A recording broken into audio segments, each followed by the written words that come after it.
27 mai. Une sagesse pour aujourd'hui. Se moquer du pauvre.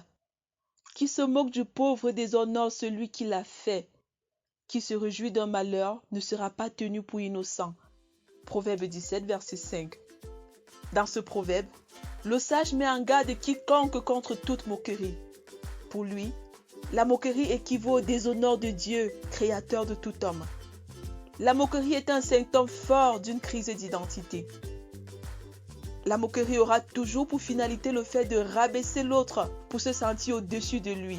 Dieu est totalement opposé à la moquerie. La moquerie est donc l'expression d'une ignorance profonde de Dieu et de l'homme. Les choses qui alimentent la moquerie sont l'orgueil, la jalousie, la rancune et l'esprit de vengeance. La racine de tout ceci, c'est l'ignorance et le manque de pardon. Quand Babylone déporta Jérusalem en 586 avant Jésus-Christ, ses frères les Édomites, à cause de leur rancune générationnelle, se moquèrent d'eux et allèrent jusqu'à se joindre à leurs bourreaux. Dieu les jugea en disant: à cause de ta violence contre ton frère Jacob, tu seras couvert de honte et tu seras exterminé pour toujours. Abdias chapitre 10. Cette prophétie eut un accomplissement historique en l'an 70 après Jésus-Christ sous Titus, empereur romain. La race des Iduméens, descendants des Édomites, a complètement disparu après ce temps-là.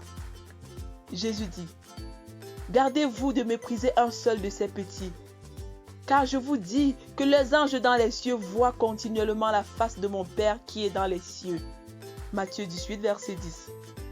Cette mise en garde de Jésus contre ceux qui méprisent un seul de ses disciples a pour but de montrer la sévérité du jugement à venir de Dieu contre les persécuteurs des saints.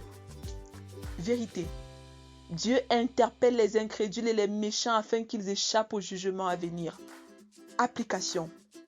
Renoncer au mépris, à la moquerie et à toute forme de jugement contre mon prochain. Mise en garde. Maintenant, ne vous livrez point à la moquerie de peur que vos liens ne soient resserrés, car la destruction de tout le pays est résolue. Je l'ai appris du Seigneur, de l'Éternel des armées. Ésaïe 28, verset 22. Prions ensemble. Père, merci pour tes multiples avertissements et pour ta protection. Garde-moi de mépriser un seul de ces petits. Au nom de Jésus, Amen. Lecture pour aujourd'hui. Psaume 81 à 85, Proverbe 17, Esdras 7 à 10. Vous êtes bénis.